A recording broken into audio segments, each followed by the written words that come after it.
Hello, welcome to Access. My name's Nathan, and I am here with Hollie. Hey, everyone. And the reason for that is, Hollie, you've been to Paris. You have been to see a game I know a little bit about, Absolver. But this is 6 things that everyone needs to know about it. Yeah, I've got lots of things within those 6 things. It's going to be quite informative. Okay. Tables of information. Tables of information. Reams of knowledge. What are we starting with? We're going to start with the map or the world itself, because it is a sort of an online open world fighting game. Yes, it's a really... I think getting your head around the basic premise is going to be a lot of this video. Yes, and I think the capture that you're seeing will really help you understand it. But let's get started. It's a smaller, semi-open world. Okay? When you think about online games, don't think World of Warcraft and Final Fantasy 14, because it's not like that. Okay. In fact, there's no map. There's no mini map. It's just connected regions, and you can walk. There's no warping because it's not that big. Okay. There's like no day-night cycle, but different regions are different. Like some of them are set to night time to make it feel a bit different. Different ambience. Exactly. And obviously the whole idea is there are other players. Yeah. But it's not loads of other players. So for example, in the section that you're in, there might only be, besides there being actual just NPC enemies, you might only find 2 or 3 other players running around.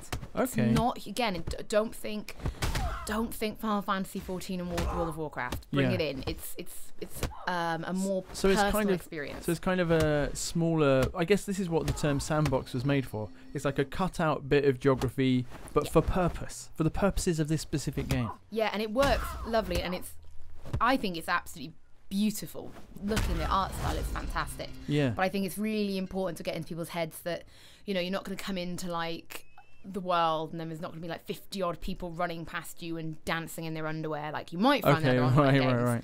It's not like that. And just to kind of give a sense of the game in like behind the scenes, because you've been to the studio, like this isn't like a huge, like it's a smaller developer, right? Yeah, it's a lovely little indie studio that we went to go and see. There must have been about 25 people in that room, and that's it. Like that's the team. So that's why it's, we're not talking about a world which is like there's tons of artists building assets all the time. No, it's not like that. So this is just to give everybody an idea of the scale. Yeah, and I think that's really important as well. It's quite.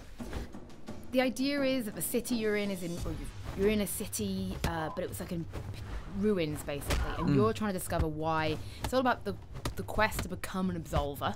Right. And the idea is that the world, as you progress through it, will tell you the narrative. It's not a super heavy narrative base. This game really lives for its combat, which I will get to. Okay. But that's really what it's all about. So that's point 1? Point number 2 is finding fights. Okay. Which I know sounds really daft. You go to town, it's Friday. Yeah. Kicking out time. White lightning. Exactly.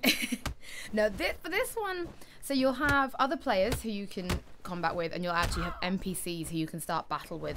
If you see anyone a bit like in Dark Souls, if they've got a name, they're a boss. Right. Okay. Yeah, right, and those ones will really kick your ass. Okay, I'm still excited. I guess I'm still, and I understand this puzzle is going to kind of form itself as we go through all 6 points. So I don't want to get ahead of myself, but like you said, it's kind of combat is the focus here. I'm trying to figure out what I'm doing in this game moment to moment. I understand that there's kind of a fairly maybe subtle story going on in the background, and then I'm just walking out and scrapping with other guys, right? Or can I team up with people, or so what's going on? Well, you are basically walking around scrapping with people. The idea is you're doing the combat to get stronger. Right. And the more that you more combat you do, the more you'll learn. And again, I've got to go into it to more depth. So the whole thing will all tie in beautifully together. Right. But that is literally the idea. It's continuously engaging in combat to improve your character. Now, you can invite friends and do 1v1. So you actually come out of the map and almost into like a PvP map. Okay, where it's 1v1 and it's first to win 3 rounds. Now these can either be match made, or they can be someone on your friends list. For example, if you just want to be me and you, that's fine. If I wanted a random person, and the game does do matchmaking. It's based on skill rating, which is like your win-loss ratio. It's based on your level, and it's also based on your latency. Oh, okay, interesting. I mean, there are going to be regional servers, but it'll also look at latency to try and pair people up, because in a game that is like any fighting game, latency makes a massive difference. It can be the be-all and end-all, can't it? Yeah. So you'll find people running around and you can attack them, or it's the other people that you can't quite tell. No one's got names. Yeah. So you can't tell if someone's an NPC or another person playing. You've got to look at their behaviour and try and figure that out. And what kind of combat are we talking about? I mean, is this another point now? Or? Yeah, we'll move on to combats, I think. Excellent. This feels right. Point number 3. It is a fighting game in that sense. Yeah. Now you can pick from 3 stances to begin with. Okay. And there is a 4th hidden stance, which the studio have shown. And do the stances determine your entire kind of fighting style? Yes and no. So each player has something called a combat deck. Now the combat deck is made up of moves that you unlock. Now there's 16 slots and like 180 moves, and you can put these into X number of combinations. God knows how many number of combinations. Yeah. To create the way you fight. Now skills can be learnt from any of the 4 stances. Okay. However, you only get a stat boost from the ones that are to your stance. I understand. So how many moves did you say you had in total? It's 180. So and then on each kind of tree. So there's 16 slots. Right. So you could have. So say I might take 12 from my particular stance because they're going to have the boost. But there's 4 other moves that I just love from other, and then I rope them in and I make my own individual style. Yes, and then on the directional, then, which depending on where you're looking, is depending on the way your stance changes. So certain things equipped in different places will have different effects. Wow. And some of them are for like guard breaking. And they'll have special things on. So you might want the end of a combo, for example, to finish breaking someone's guard, because there is stamina. Right. And if you run out of stamina, you're in trouble. So stamina in the way that I might know it from a kind of a Soulsborne style combat game. Yeah. Right? So something you wouldn't see in a traditional kind of 3D brawler. No. Think of it, and I know people always bite their tongues when people keep mentioning Souls, but it's so applicable in this situation. Yeah, Think definitely. of the stamina from Souls, and that's the stamina here for the combat. Sure. Which is really incredible. Now the idea is you can only meditate in certain places, and this is where you can change your deck, and each stance has its own special ability. So one of the stances I was playing is, in my special ability was I could actually do healing mid-battle. Wow, okay. Not a lot, but I could do it.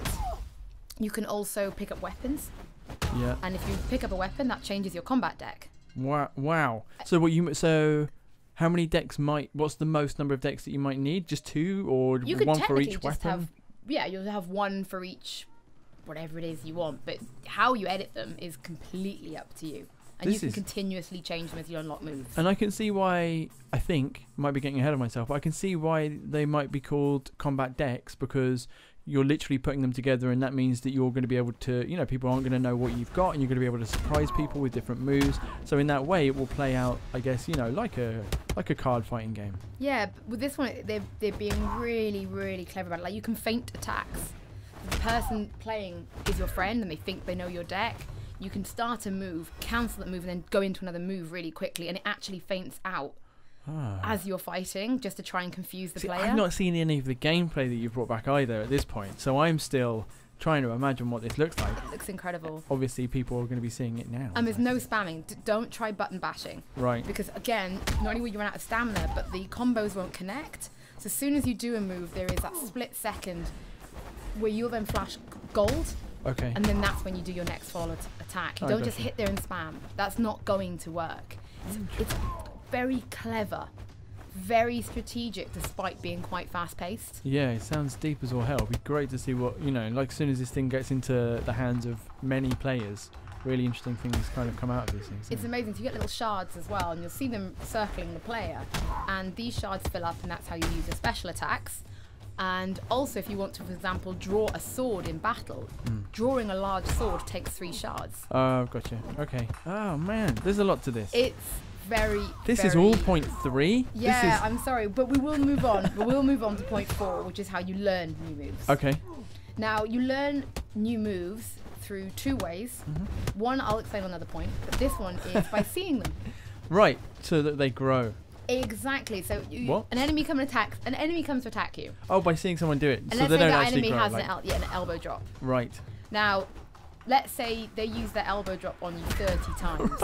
Yeah. You will then, a little bar will fill up, and when it reaches all the way around, you've then learned elbow drop. That's interesting. And you can now add that to your combat deck. I like that because it means that there's always some value in having the crap kicked out of you. Well, this is it. If you manage to parry or block that move successfully, it'll charge quicker. Oh, man. However, if that person kills you, all the XP you lost in that battle towards that move is gone. Oh, so it's not good being killed. No. Well, that makes sense. It is a game about winning. What you might want to do, for example, is get their health quite low.